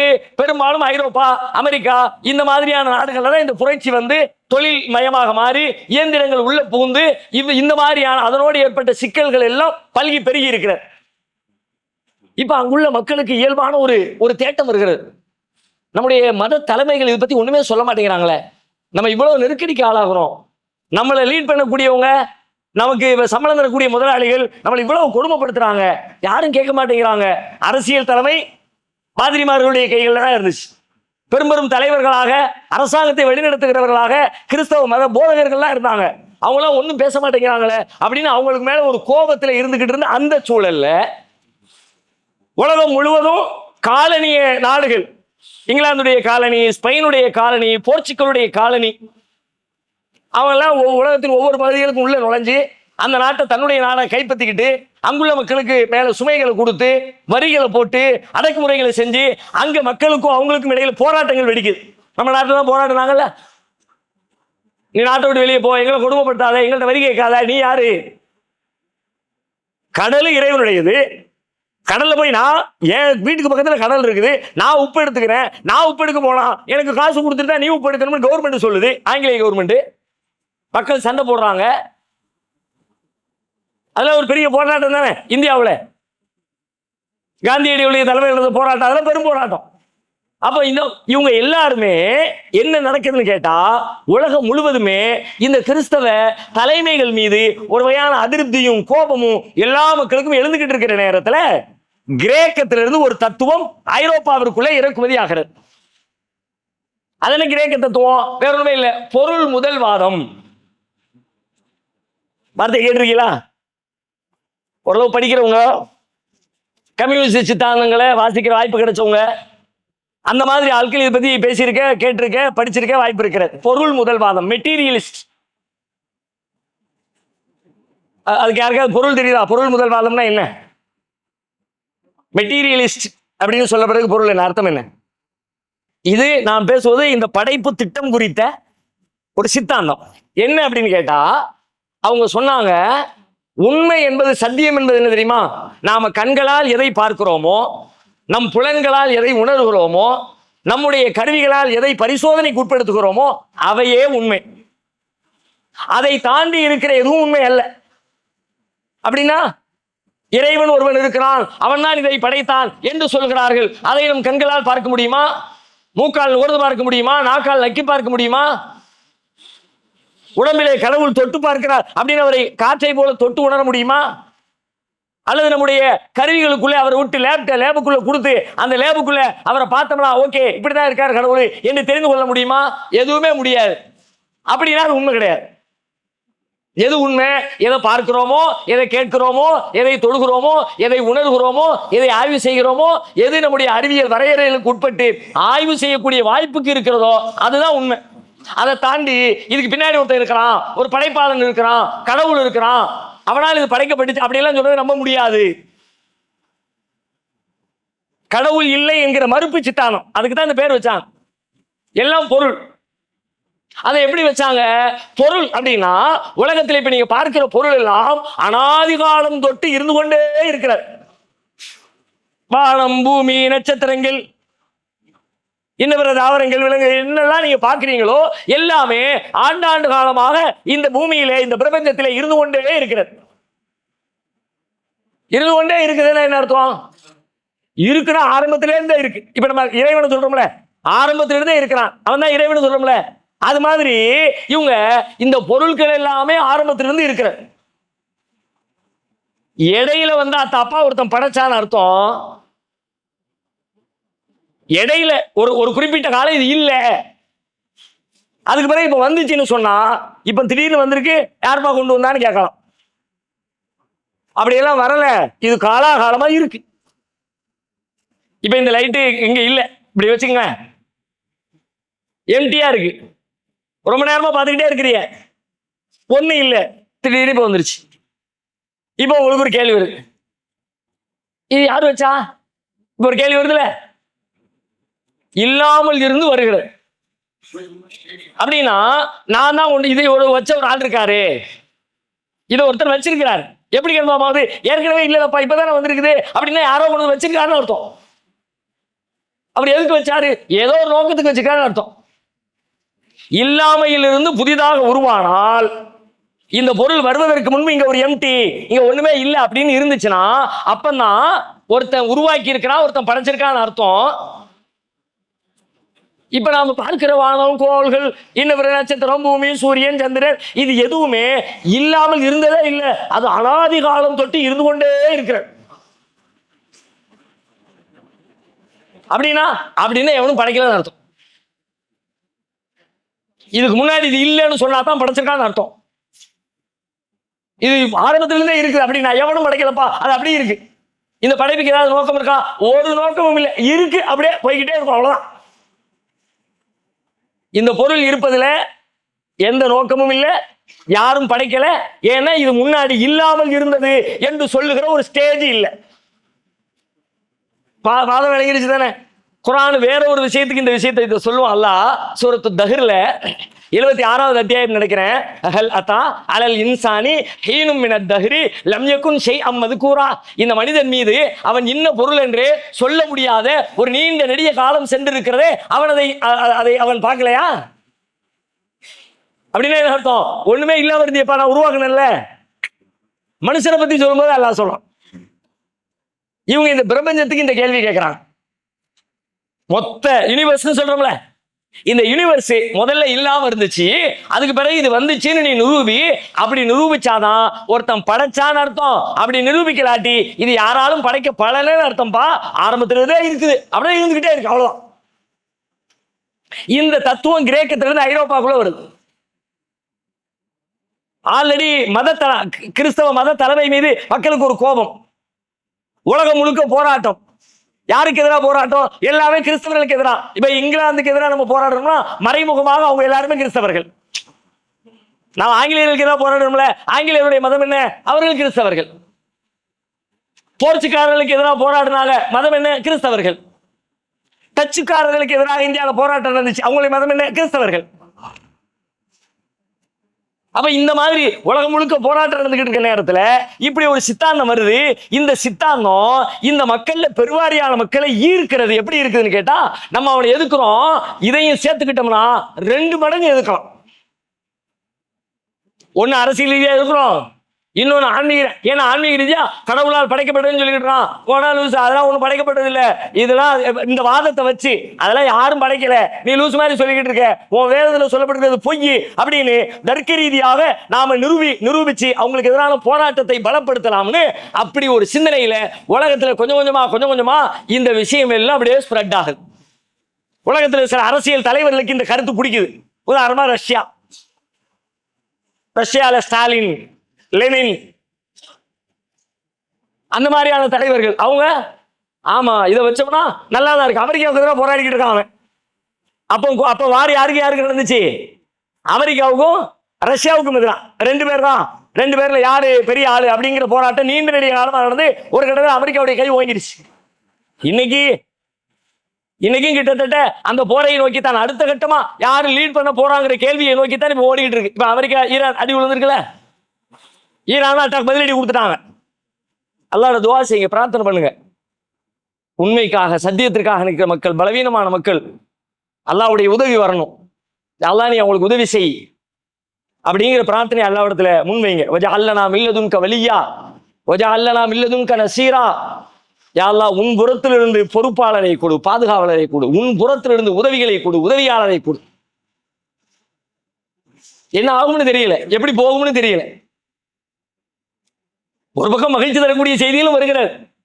அமெரிக்கா போட்ட அவனுடைய வேவு பார்க்கிற அந்த வேவு விமானத்தை, ஆளில்லா விமானத்தை அப்படியே அலாக்கா கோழி குஞ்சு தூக்குற மாதிரி தூக்கிட்டு வந்துட்டான் ஈரான். பாத்தீங்களா செய்தி படிச்சல? மிரண்டு போயிட்டான். இந்த ஆளில்லா விமானத்தை கண்டே பிடிக்க முடியாதான் அவன் நினைச்சுக்கிட்டு இருந்தான் இது வரைக்கும். இந்த விமானம் ரேடார்ல சிக்காது. இன்னைக்கு இருக்கிற டெக்னாலஜி படி உலகத்துல எந்த நாட்டுக்குள்ள போனாலும் எந்த நாட்டுக்காரனும் நம்ம ஆளில்லா விமானத்தை கண்டுபிடிக்க முடியாதுங்கிற திமிரில தான் அனுப்பி விட்டான். இவன் இங்க உட்காந்துக்கிட்டு அதை கண்டுபிடிச்சோன்னா அதை சுட்டு வீழ்த்தினா சிக்கனா போயிரும்னு அதனுடைய நெட்வொர்க்குக்கு மெசேஜை கொடுத்து, மெசேஜ் எப்படி நீ சேஃப்டியா நம்ம லேண்டுக்குள்ள வந்துட்டுப்பா அப்படின்னு இங்கிருந்து மெசேஜ் போகுது. அந்த மெசேஜ் போன உடனே மேல நிக்கிற அமெரிக்க கல்லப்பை என்ன பண்ணிட்டான், சல்லுன்னு நம்ம லேண்டுக்கு வந்துட்டோம்னு கீழே இறங்கிட்டான். ஆளு மூளை கிடையாதுல்ல, மிஷின் தானே, சொல்றது நம்ம தானே. அதுக்கு தகுந்த மாதிரி இப்படி மெசேஜ் போனோடனே அப்படி கீழே இறங்கிடுச்சு. அப்படியே லட்டு மாதிரி தூக்கிட்டு வந்தேன், கோழிக்கு தூக்கி இந்த மாதிரி. இப்போ உள்ளுக்குள்ள புரி. இப்போ அவன் முடிச்சுட்டு நிற்கான். ஆஹா எல்லா மேட்டரும் மாட்டிருமே, எப்படி நான் ஆராய்ச்சி பண்ணிட்டாங்கன்னா என்ன சிக்கல் எப்படி அப்படின்னு. நமக்கு மகிழ்ச்சி தரக்கூடிய நல்லவர்களின் கை ஓங்குகிற செய்திகளும் வருகிறது. ஆனாலும் எப்படி போகும் என்ன மாதிரி போகும் தெரியல. அல்லாஹ்வுடைய உதவி வேணும், அல்லாஹ்விடத்துல பிரார்த்தனை பண்ணுவோம். ஓகே, அது ஒரு பக்கம். இந்த மாதிரி அப்போ கோல்டு வார் நடக்கிறது, பனிப்போர் நடக்கிறது. 19ஆம் நூற்றாண்டுடைய துவக்க காலம் எப்படி நடக்குது? அமெரிக்காவா ரஷ்யாவா? இப்ப ரஷ்யா என்ன பண்றான்? அமெரிக்காவிலும் பெரும்பாலும் கிறிஸ்தவர்கள் இருக்கிறார்கள். இப்போ அவனும் இதை ஏற்றுக்கொள்கிறான். ஸ்டாலின் ஏற்றுக்கொள்கிறார், லெனின் ஏற்றுக்கொள்கிறார், சீனாவுடைய மாவோ, பெரும் பெரும் தலைவர்கள் பல பேர் பல நாட்டில் இந்த சித்தாந்தம் ஏத்துக்கிறாங்க. குறிப்பாக அந்த பீரியடில் காரல் மார்க்ஸ் வரார், அவருடைய நண்பர் எங்கெல்ஸ் வரார். இப்போ உலகம் முழுக்க கம்யூனிசம்னு பேசுறாங்கல்ல, அந்த கம்யூனிஸ்ட் சித்தாந்தத்தினுடைய மூலவர்களாக கருதப்படுகிற காரல் மார்க்ஸ், ஏங்கல்ஸ், அவங்க இந்த விஷயத்தை எடுத்து வைத்துக் கொண்டு தங்களுடைய போராட்டத்துக்கு இதை வலிமையா மாத்தினாங்க. மதம் என்பது அரசியல்வாதிகளுடைய அதிகார பீடத்திற்கு அநியாயத்திற்கு அவர்கள் பயன்படுத்தக்கூடிய மதம் என்பது அபின், அது ஒரு போதை, அது பொய், கடவுள்லாம் கிடையாது. அதுக்கு இதை ஆதாரமா வச்சு அவர் பயான் பண்ண ஆரம்பிச்சார், நிறைய எழுதி தள்ளினார். உலகம் முழுக்க அந்த செய்தி போய் சேர்ந்துச்சு. அப்படி உலகம் எல்லா பக்கத்திலையும் இந்த சூழல்ல இந்த கருத்து சொல்லப்பட்டது. ஆல்ரெடி மத நம்பிக்கை இருக்குது, கடவுளால் படைக்கப்பட்டதான் உலகம் பிரபஞ்சம்ன்ற நம்பிக்கை இருக்குது. ஆனா 19ஆம் நூற்றாண்டுடைய துவக்க காலம், அதனுடைய சூழல், அதனுடைய அரசியல் பின்புலம், அங்கே நடைபெற்றுக் கொண்டிருக்கிற போராட்டம், இது எல்லாம் இந்த தத்துவத்தை ஈஸியா எடுத்துக்கிறதுக்கு இது டெவலப் ஆகிறதுக்கான ஒரு நல்ல சூழலா அமைஞ்சிருச்சு. அதனுடைய தொடர்ச்சியில உள்ளதான் டார்வின் பரிணாம கோட்பாடு சொன்னாரு. டார்வின் அது இதனுடைய தொடர்ச்சி தான். கடவுளா ஒண்ணு படைக்கலப்பா, இப்படித்தான் வந்துச்சு. இன்னைக்கு இருக்கிற பொருள் ஆதி காலம் தொட்டு இருந்துச்சு. இப்படி இந்த பொருளிலிருந்து பொருள், அதிலிருந்து அது, அதிலிருந்து அது, அதிலிருந்து அது, அப்படியே டெவலப் ஆகி அப்படித்தான் இந்த உலகம் இருக்குது. படைப்பாளனால் இந்த உலகம் படைக்கப்படவில்லை என்பதை அவரும் சொன்னாரு. அறிவியல்ங்கிற பேர்ல சொன்னாரு. அதுக்கு சில எக்ஸ்பெரிமெண்ட சிந்தனை இல்லாம மேலோட்டமா அன்னைக்கு இருந்து அறிவை கொண்டு சில சொன்னாரு.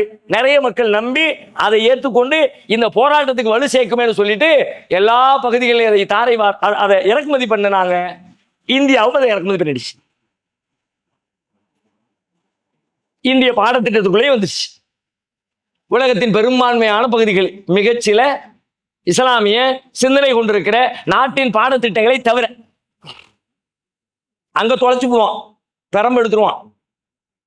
மனுஷன் குரங்குல இருந்து வந்தானா வெளுத்துருவான். வெளுத்து அந்த கேள்வி அங்க வரும், அந்த பாடம் அங்க உண்டு. அதுக்கு என்ன ஆன்சர் பண்ணணும்? மனிதன் எந்த குரங்குல இருந்து வரா, இறைவனால் படைக்கப்பட்டவன், அந்த ஆதாரத்தை அந்த பிள்ளைங்க எழுதுவான். அங்குள்ள எக்ஸாம்ல அங்க டிக் எப்படி விழும்? மனிதன் மண்ணிலிருந்து படைக்கப்பட்டான், மண்ணின் பண்புகள் மனிதனிடத்திலே இருக்கிறது, மண்ணிடத்திலே இருக்கிற மூலக்கூறுகள் அனைத்துமே, மண்ணிடத்திலே இருக்கிற தனிமங்கள் அனைத்துமே எல்லாமே மனுஷனுக்குள்ள இருக்குது. மண்ணுக்குள்ள தங்கம் இருக்கு, மண்ணுக்குள்ள வெள்ளி இருக்கு, மண்ணுக்குள்ள இரும்பு இருக்கு, மண்ணுக்குள்ள பாஸ்பரஸ் இருக்கு, மண்ணுக்குள்ள என்னெல்லாம் இருக்கோ அதெல்லாம் மனுஷனுக்குள்ள இருக்கு. இறைவன் சொல்றது மாதிரி கரெக்டா இருக்குதுப்பா, மண்ணிலிருந்து வந்த மனுஷன் அப்படிங்கறத உறுதி பண்ணுதுன்னு அந்த பாடத்திட்டத்தில் இருக்கும். அதை எழுதுவான், டிக் போடுவான், மார்க் வாங்குவான். இஸ்லாமிய நாடுகளை தவிர உலகத்தின் பெரும் பகுதிகளில் இந்த சித்தாந்தம் தான் இருக்கிறது. இப்படித்தான் இது டெவலப் ஆச்சு. இந்த வரலாற்று பின்னணி, உலகம் இறைவனால் படைக்கப்படல, தானாக தோன்றிய தான் தோன்றி என்ற கருத்து அதுக்கு முன்னாடி கிடையாது. உலகத்துல 18ஆம் நூற்றாண்டுக்கு 19க்கு முன்னாடி வரைக்கும் உலகம் முழுக்க கடவுள் நம்பிக்கை தான். நீங்கள் அனாதை குழந்தைகளை ஆதரிக்க விரும்புகிறீர்களா? தந்தை இழந்து தரமான உணவின்றி, நல்ல உடைகளின்றி, சரியான வழிகாட்டுதலின்றி அனாதைகளாக வாழும் இந்த குழந்தைகளுக்கு உதவும் கரங்கள் தான் தாருல் இல்ம் உதவும் கரங்கள். அல்லாவின் உதவியால் 2010 10 குழந்தைகள் என்று ஆரம்பிக்கப்பட்ட இந்த உதவும் கரங்கள் சமூகத்தில் கவனிப்பாரற்று அதிகரித்து வரும் அனாதை குழந்தைகளை கருத்தில் கொண்டு தற்போது 160 குழந்தைகளுக்கு மேல் பொறுப்படுத்தி செயல்பட்டு வருகிறது. இவர்களின் கண்ணீரை துடைத்திட நீங்கள் தாராளமாக உதவுங்கள். உங்கள் ஜகாத் மற்றும் சதக்காவை அனுப்ப வேண்டிய முகவரி தாருல் இல்ம், நம்பர் 64, பார்த்தசாரை தெரு, பழைய வண்ணாரப்பேட்டை, சென்னை 21. Website darulilmhh.com. தொடர்புக்கு 9840725020 9600055060. அதுக்கு பிறகுதான் இப்படியான ஒரு அரசியல் சூழலின் காரணமாக இந்த சித்தாந்தம் உலகம் முழுக்க பரவுச்சு. ஓகேயா? பரவிடுச்சா? ஒரு நூற்றாண்டு காலம் இந்த செய்தி சக்கப்போடு போடுதா? எல்லா இடங்களையும் பேசிக்கிட்டே இருக்கிறாங்களா? 20ஆம் நூற்றாண்டு பிறக்கிறது. 1920களை உலகம் கடக்கிறது. 22, 26, 29 உலகத்திலே மிகச்சிறந்த விஞ்ஞானிகள், அறிவியலாளர்கள், இயற்பியலாளர்கள், இந்த வான்வெளியை ஆராய்ச்சி செய்யக்கூடிய பெரும் பெரும் விஞ்ஞானிகள் அன்றைக்கு புறப்படுத்தி பல்வேறு ஆய்வுகளை உலகத்திற்கு முன்வைக்கிறார்கள். எப்போ? 20ஆம் நூற்றாண்டு. 20ஆம் நூற்றாண்டுனா 19ஆம் நூற்றாண்டு கடந்து 1900 தாண்டி 1900 வந்துட்டே 20, 1800 19, 810 அப்படின்னா 19ஆம் நூற்றாண்டு. 910னா 20ஆம் நூற்றாண்டு, 2010னா 21ஆம் நூற்றாண்டு. இப்போ இந்த 20ஆம் நூற்றாண்டுடைய துவக்கத்தில் உலகத்தின் சில மிகச்சிறந்த இயற்பியலாளர்கள் பல்வேறு ஆராய்ச்சிகளை மேற்கொண்டு அதில் நிபுணத்துவம் பெற்றவர்கள் வருகிறார்கள். பல்வேறு கண்டுபிடிப்புகளை அவர்கள் கண்டு அறிந்து ஆராய்ச்சி செய்கிறார்கள். அந்த ஆராய்ச்சியின் முடிவுகளை சொல்கிறார்கள். அந்த ஆராய்ச்சி முடிவுகள் அனைத்துமே இந்த செய்திகளை 1 நூற்றாண்டு காலம் உலகம் முழுக்க நம்பப்பட்டு பேசப்பட்டு பரப்பப்பட்டு வந்த இந்த பிரபஞ்ச படைப்பாளன் இல்லை என்கிற தத்துவத்தை சுக்குநூறாக உடைத்து போடுகிற அற்புதமான கண்டுபிடிப்புகள் 20ஆம் நூற்றாண்டின் துவக்கத்தில் வந்து குமிய ஆரம்பிச்சு. அதுல ஒண்ணு நம்ம எல்லாத்துக்கும் தெரியும், பள்ளிக்கூடத்திலே இருக்குது. ஆனா அதுல உள்ள சிக்கல் என்னன்னா, இதையும் சொல்லலாம் அதையும் சொல்லலாம், எதை எதுக்கு சொல்லுதுன்னு தெரியாமலே சொல்லலாம். இப்ப நான் சொன்ன உடனே நீங்க எல்லாருமே சொல்லுவீங்க பாருங்க, ஆமாம் நீங்க எல்லாத்துக்கும் தெரிஞ்ச இயல்பான பள்ளிக்கூடம் போன காலேஜ் படிக்கிற ஓரளவுக்குல வந்து 8th 9th படிக்கிற எல்லாருக்கும் தெரிஞ்ச செய்தி தான் பிக் பேங் தியரி. ஆமா தலையாற்றிய தானே தெரியும் தான், பெரும்பாலும் தெரியும். வெகு சிலருக்கு பெரியவங்களுக்கு அது தெரியாத இருக்காது, பெரும்பாலும் எல்லாருக்கும் தெரியும் பெருவெடிப்பு கொள்கை. ஓகே தானே, தெரியும் தானே பெருவெடிப்பு கொள்கை. இது என்ன பெருவெடி கொள்கை? இது 1920ஆம் நூற்றாண்டுடைய துவக்கத்தில் இந்த செய்தி கண்டுபிடிக்கப்படுகிறது. இது ப்ரூஃப், இதுவும் ஆத்தன்டிக்கானது, சந்தேகத்துக்கு இடம் இல்லை. இது என்ன சொல்லுச்சு, ஆரம்பத்தில் உலகம் இப்படி தோன்றதுக்கு முன்னாடி ஒரு அனாதி காலமாக ஒண்ணுமே இல்லாம பிரபஞ்சம் என்ற ஒன்றே இல்லை, டைம் என்ற ஒன்றே ஒன்று இல்லை, காலம் என்கிற ஒன்றே இல்லை, ஒன்றுமே இல்லாமல் இருந்தது. இல்லாமல் இருந்த நேரத்தில் திடீரென்று ஒன்று வெடித்தது ஒரு குறிப்பிட்ட காலத்தில். அந்த வெடிப்புக்கு பிறகுதான் இன்னைக்கு நாம பார்க்கிறது உண்டாயிருக்கு. அது எப்படி என்ன இதெல்லாம் விளக்க முடியாது, அது நீங்க அந்த புக்கத்தை வாங்கி படிச்சுக்க வேண்டியதான். அதுல சொல்ல வந்தது அந்த பெரு வெடிப்பு கொள்கை அப்படி வெடிச்சதுல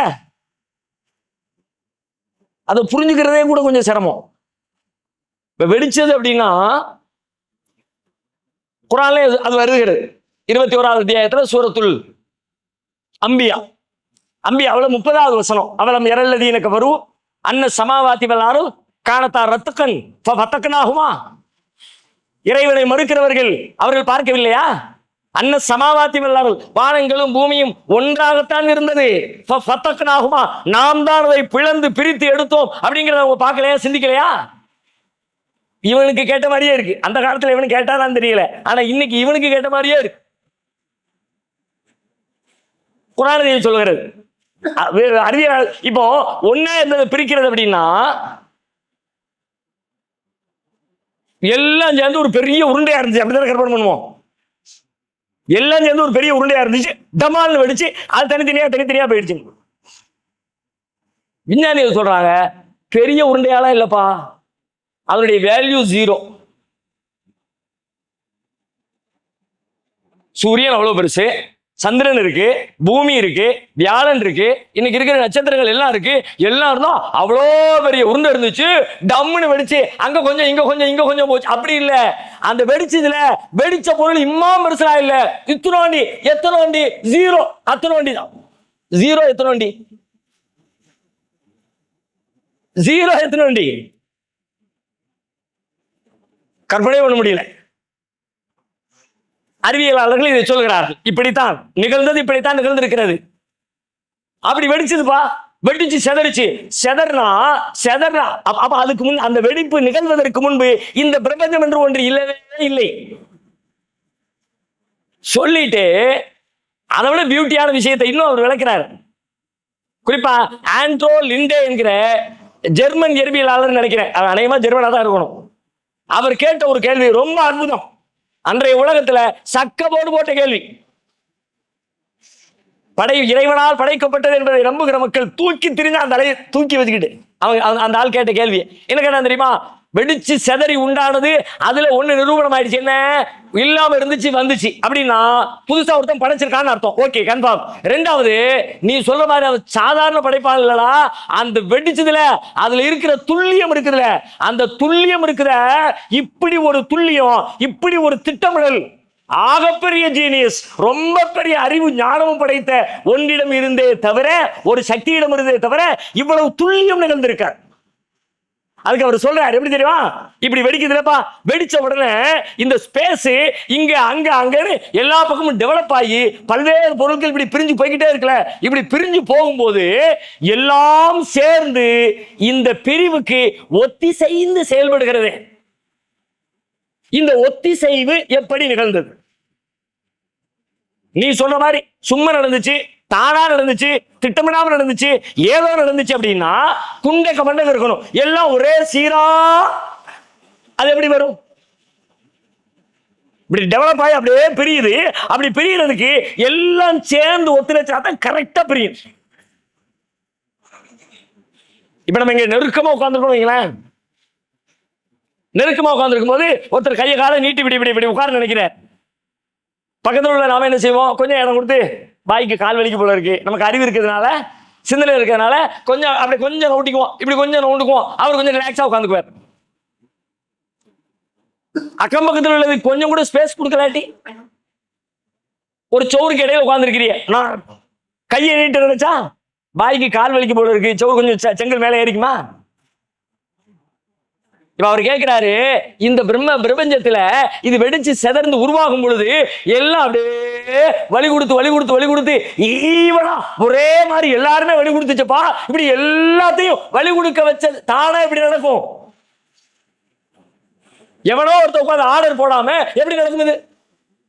ஆண்ட்ரோ லிண்டே கேட்ட கேள்வி உலகத்துல சக்கமோடு போட்டுச்சு. ஒரு குறிப்பிட்ட காலம் வரைக்கும் பதிலே சொல்லாம வாய் மூடி இருந்தாங்க, இன்னைக்கு வரைக்கும் பதில் சொல்லல, அது வேற விஷயம். அதை தாண்டி இன்னும் சொல்றாரு, அந்த துல்லியங்களை ஒண்ணு ஒண்ணா விளக்குறாரு. துல்லியம் எவ்வளவு துல்லியம் தெரியுமா? ரொம்ப பெர்ஃபெக்டா வெடிக்குது. வெடிச்சா என்ன நிகழுமோ அப்படி நிகழல. வெடிச்சுதான் பிரபஞ்சம் உண்டாச்சு, ஆனா வெடிச்சா என்ன நிகழணுமோ அப்படி நிகழ. வெடிக்கிறது எடுத்துக்குவோமே, பலூன் இருக்கு, ஒரு ஆள் வாங்க வாங்க தம்பி வாங்க, தைரியம் வாங்க, ஊதுங்க. மக்கள் பார்க்குற மாதிரி ஊதுங்க. ஊதுங்க ஊதுங்க.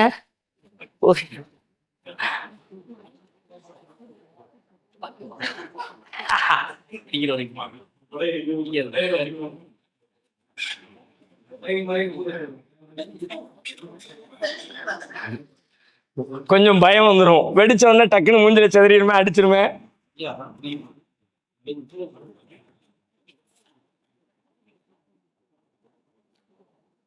வேற யாராவது பலூன் எக்ஸ்பெக்ட் இருக்கீங்களா? இன்னொரு ஆள் வாங்க, அவருக்கு தம்மு போயிடுச்சு. இன்னொரு ஆள் ஊதுங்க. இப்ப என்ன நடந்திருக்கு? இங்க ஒரு துண்டு, அங்க ஒரு துண்டு, அங்க ஒரு துண்டு, இங்க ஒரு துண்டு, இங்க ஒரு துண்டு வெடிச்சிருச்சா? வெடிச்சா இப்படித்தானே ஆகணும். வெடித்தல் இப்படித்தான் நிகழணும். இருக்கிற உருப்படியா இருக்கிற ஒரு பொருள் உருப்படி எல்லாம் போயிடும், அதான வெடித்தல். வெடியெல்லாம் வைக்கிறாங்க, அழகா நீட்டா உள்ளுக்குள்ள அடுக்கி மருந்து இருந்து எல்லாம் நீட்டா இருக்கும். பத்த வச்ச உடனே வெடிச்சிருச்சு. என்ன ஆயிடுச்சு? ஒண்ணுமில்லாம போயிடுச்சு, தூள் தூளா செதறி போயிடுச்சு. அதானே இப்படிதான் நடக்கணும். அவர் சொல்றாரு, இப்படி நடந்திருந்தா சரிங்களா, ஆனா அப்படி நடக்கலையப்பா. இப்படி வெடிக்குது. வெடிச்ச உடனே ஒரே நேரத்தில் ரெண்டு நடக்கிறது, ரெண்டு விசை, ரெண்டு போர்ஸ். அது என்ன ரெண்டு போர்ஸ்? வெடிக்கிறது என்பது ஒரு போர்ஸ் தான், உள்ள போய் தள்ளுவது தான் வெடித்தல். உள்ள இருக்கிறத வெளியே தள், பக்கத்தில் இருக்கிறது தூரமா தள், வெளியே தள்ளுகிற போர்ஸ், இது வெடித்தல். ஆனா இங்க என்ன நடக்குன்னா, இந்த தள்ளுகிற போர்ஸ் நடக்கிற அதே செகண்ட்ல இழுக்கிற போர்ஸும் சேர்ந்து நடக்குது. கிராவிட்டி போர்ஸ், ஈர்ப்பு விசை. தள்ளுறதுக்கு என்ன சொல்லுவாங்க? அதுக்கு இங்கிலீஷ் ஒன்று சொல்லுவாங்களே, இருக்கிற மாதிரி தள்ள. ரெண்டு விஷயத்தை தமிழே வச்சுக்கோமே, அதுக்கு நமக்கு இங்கிலீஷ் தெரியலாட்டி அப்படிதான் சொல்லிடணும். இப்படியே தள்ளிக்கிட்டே போனா உடையும். உடைஞ்சிருச்சு. அது உடையிற அதே செகண்ட்ல கொஞ்சம் கூட முன்பின் இல்லாம அப்ப இன்னொரு விசை செயல்படுகிறது, அது இழுக்கிற விசை. அது என்ன விசை? அப்படியே பிரிகிற ஒவ்வொன்றையும் துல்லியமா அங்கங்க அங்கங்க அங்கங்க பேக் பண்ணி ஒன்னா இணைச்சு அப்படி தேவைப்படுற மாதிரி கரெக்டான இடத்துல கொண்டு நிப்பாட்டு. 10 துண்டு தாறுமாறா போற மாதிரி போக விடல. இது 10 துண்டா போகக்கூடாது, 8ஆ தான் போகணும், 9ஆ தான் போகணும். அந்த 9ல ஒன்னு பெருசா இருக்கணும், ஒன்னு சிறுசா இருக்கணும், ஒன்னு பூமி பக்கத்துல இருக்கணும், ஒன்னு பூமியோட தூரமா இருக்கணும், ஒன்னு மையத்துல இருக்கணும், ஒன்னு ஓரத்துல இருக்கணும், ஒன்னு ஹார்டா இருக்கணும், ஒன்னு லேசா இருக்கணும், நடுவுல எப்படி இருக்கணும், சைடுல எப்படி இருக்கணும், எல்லாம் பிளான் பண்ணி துல்லியமா பிரியுது. உடைதல் என்பது நிகழ்கிற, வெடித்தல் என்பது நிகழ்கிற அதே தருணத்திலே இணைதல் என்கிற ஒரே நேரத்தில் 2 நடக்குது. அந்த 2இன் துல்லியத்தை சொல்றார் அவரு. துல்லியம் எப்படி தெரியுமா? துல்லியத்துக்கு ஒரு அளவு சொல்றாங்க. நம்ம ஸ்டீஃபன் ஹாக்கிங் இயற்பியலாளர், பிரபலமானவர் தானே, அவரும் அந்த கருத்தை ஏற்றுக்கொண்டார். அவருடைய புத்தகத்தில் அக்செப்ட் பண்றார். அவருடைய கருத்து உலகம் முழுக்க அங்கீகரிக்கப்படுகிற கருத்து. அந்த அந்த அந்த இடைவெளி, அந்த துல்லியத்தை சொல்றாரு. குவிண்டில்லியன் அப்படின்னு ஒரு நம்பர்கள் சொல்லுவோம்ல, 1 2 10 100 1000 10,000 லட்சம் கோடி, 10 கோடி 100 கோடி மில்லியன் ட்ரில்லியன். அதுக்கு பேர் ஏதாவது சொல்லுங்க பார்க்கலாம். ஏன்னா சரி சொல்லிக்கிங்க, நீங்க என்ன சொன்னாலும் தலையாட்டணும் அல்ல தெரியலன்னு சொல்லணும். ஏன்னா அது எனக்கு தெரியும். நீங்க சொன்னதுக்காக வேண்டி அது சரின்னு சொல்ல முடியாது, தப்புன்னு சொல்ல முடியாது. அப்படி ஒரு நம்பரை சொல்றாங்க, அதுக்கு பேர் குவிண்டில்லியன். மில்லியன் ட்ரில்லியன் அந்த லைன்ல குவிண்டில்லியன். இந்த குவிண்டில்லியன் என்னப்பா அப்படின்னு கேட்டா, 10 போட்டு 10க்கு பக்கத்துல 18 சைபர் போட்டுருங்க. 10 போட்டு 10க்கு பக்கத்துல 18 சைபர் எவ்வளவா இருக்கும்? எவ்வளவாவது இருந்துட்டு போகுது. அவங்க சொன்னபடி குவிண்டில்லியனா இருக்கு. ஓகேயா? சரி, ஓகே. குவிண்டில்லியன். இந்த குவிண்டில்லியனை எதுக்கு சொல்றாருன்னா, இது உடைச்சு செதற அந்த நேரத்துல ஒரு செகண்ட்ல 1 குவிண்டில்லியன் அளவிற்கு ஒரு செகண்ட பங்கு வைக்க சொல்றாரு. ஒரு செகண்ட் எத்தனையா பங்கு வைக்கலாம்? ஒரு செகண்ட், செகண்ட் ஒரு நொடி, வினாடி. ஒரு செகண்ட பங்கு வைக்கலாம், எத்தனையா பங்கு வைக்கலாம்? 2 3 5 10 2 வைக்கலாம். மனுஷனுக்கு அவ்வளவுதான் முடியுது, அதை தாண்டி ஒண்ணும் இல்லை. இந்த இந்த ஒரு செகண்ட உடைச்சி பெருசா ஒரு செகண்ட உடைச்சா அதுல என்ன வேலையை செஞ்சிட முடியும்? சரி, ஒரு செகண்ட்ல என்ன வேலை செய்ய முடியும்? என்ன வேலை செய்யறது? ஒரு செகண்ட் ஒரு 2 3 செகண்ட் சேர்ந்தாலும் என்ன செய்யலாம்? கண்ணு சிமிட்டலாமா? கண்ணு சிமிட்டலாம். உட்கார்ந்தே இருக்கலாம். அந்த செகண்ட்ல தானே இருக்கிறோம். உட்கார்ந்து எந்திரிக்கும் போது கூட ஒரு செகண்ட்ல முடியுமான்னு தெரியாது. உட்கார்ந்துகிட்டே இருந்தா செகண்ட் கிராஸ் ஆகி போயிரும்ல. அதை செயல் லிஸ்ட்ல சேர்க்க முடியுமான்னு தெரியல. சரி, விட்டுருவோம். சிலதை நமக்கு கால்குலேட்டே பண்ண முடியாது. ஆனா இறைவனுடைய படைப்பு பிரம்மாண்டம் இருக்கிற ஒரு செகண்டுக்குள்ள என்னவெல்லாம் எல்லாம் நடத்துறான் அப்படின்னா, நம்ம புரிஞ்சுக்கிட்ட ஒண்ணுல இருந்து ஒரு சின்ன உதாரணம்.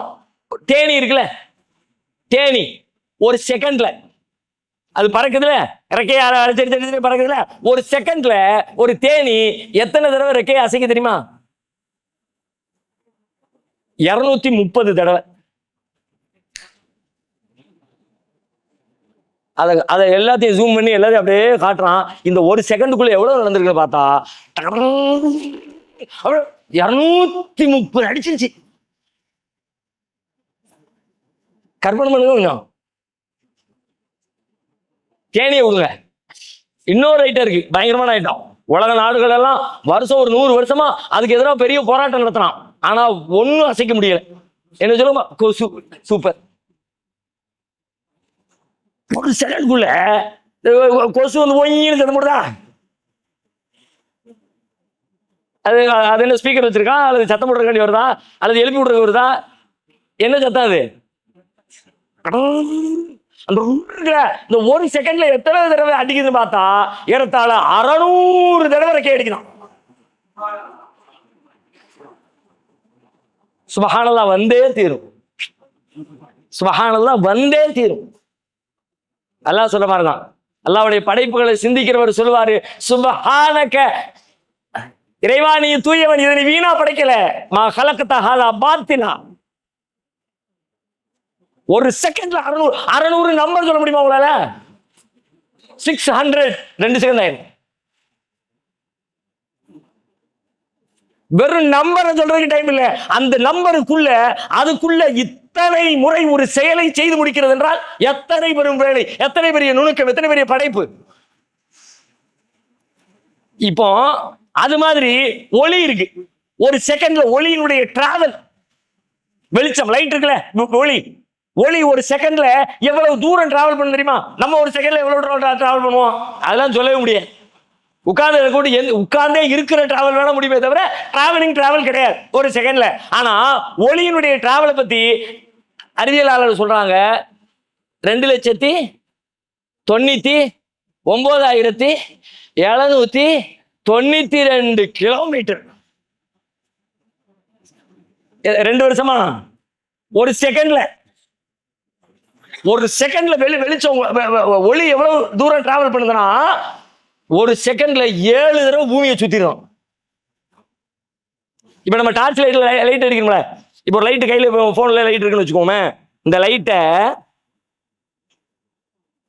இப்ப நான் இதன் மீது அடிக்கிறேன்னா நான் இங்கிருந்து இதை திருப்புகிற நேரம் தான் நேரமே தவிர நான் திருப்பி முடிக்கிறதுக்கு முன்னாடியே லைட் இங்க வெளிச்சம் போயிடும். இதனுடைய வெளிச்சம் சோத்துல அடிக்கும், நான் இப்படி திருப்புறதுக்குள்ள அங்க போயிடும். இன்னும் பவர்ஃபுல்லானது அடிச்சா எங்க போகணும் அங்க போயிடும், செகண்ட்குள்ள போயிடும். இங்கிருந்து அங்க போய் சேர்றதுக்கு டைம்லாம் எடுக்காது. ஏன்னா ஒரு செகண்ட்ல வெளிச்சம் எவ்வளவு தூரம் போகுதுன்னா ஏறத்தாழ 3 லட்சம் கிலோமீட்டர் டிராவல் பண்ணுவான். இப்ப இவர் இங்க கதைக்கு வர்றாரு, விஞ்ஞானிகள் சொல்றாங்க ஒரு செகண்ட 10 போட்டு 18 சைபர் போட்டா எவ்வளவோ அத்தனை நம்பரா உடைச்சி நம்ம 2ஆ உடைக்கிறதா 30ஆ உடைக்கிறதா 300ஆ உடைக்கிறதான்னு பேசுறோம். மொத்தத்துல எத்தனையோ உடைக்கிறாங்களாம் விஞ்ஞானிகள். 10 போட்டு பக்கத்துல 18 சைபர் போட்டா எவ்வளவோ அத்தனை பங்கா ஒரு செகண்ட உடைச்சி அந்த செகண்டுக்குள்ள அந்த இடம் இருக்குல்ல, அந்த இடம் அளவுக்கு கூட இடைவெளி இல்லாம இது நிகழ்கிற தள்ளுதல் நிகழ்கிற அதே நேரத்திலே இணைதலும் நிகழ்ந்து 2 பக்காவா இவ்வளவு துல்லிய எப்படிடா யாரா பிளான் பண்ணா? ஏனோ தானோ என்று தான் தோன்றியாக நிகழ்கிற ஒன்றில் இப்படி நிகழ முடியுமா? ஒரு குவிண்டில்லியன் நம்பர் கூட அளவு கூட டைம் கூட நம்ம பேச்சுக்கு சொல்லுவோம், ஒரு நிமிஷம் கூட தாமதிக்கல, ஒரு செகண்ட் கூட தாமதிக்கல, அங்க அப்படிலாம் சொல்ல முடியாது. மைக்ரோ செகண்ட் தாமதிக்கல சொல்ல முடியாது. இது என்ன மைக்ரோல சேரும்? இத்தனை துல்லியமான ஒரு படைப்பு பின்புலத்திலே ஒரு திட்டமிடல் இல்லாமல் ஒரு படைப்பாளன் இல்லாமல் எப்படி நிகழ முடியும்? படைப்பாளன் தான் படைத்திருக்கிறான், ஏனெனில் இல்லாமையிலிருந்து வந்திருக்கிறது. அந்த படைப்பாளனும் சாமானியமாக படைக்கவில்லை, ஆகச்சிறந்த படைப்பாளன். 2 செய்திகளையும் திருக்குர்ஆன் ஒரே நேர்கோட்டிலே இணைக்கிறது. அல்லதி ஹலக ஃபஸவ்வா, அவன்தான் படைத்தான், துல்லியமாக படைத்தான். இன்னும் அந்த படைப்பின் பிரம்மாண்டங்கள் குறித்து இன்ஷா அல்லாஹ் நாளைய தினம் தொடர்ந்து நாம் பார்க்கலாம். வாஹிர் தாவானா அல்ஹம்துலில்லாஹி ரப்பில் ஆலமீன். சுப்ஹானக அல்லாஹும்ம வ பிஹம்திக அஷ்ஹது அல்லா இலாஹா இல்லா அன்த அஸ்தக்ஃபிருக வ அத்தூபு இலைக்.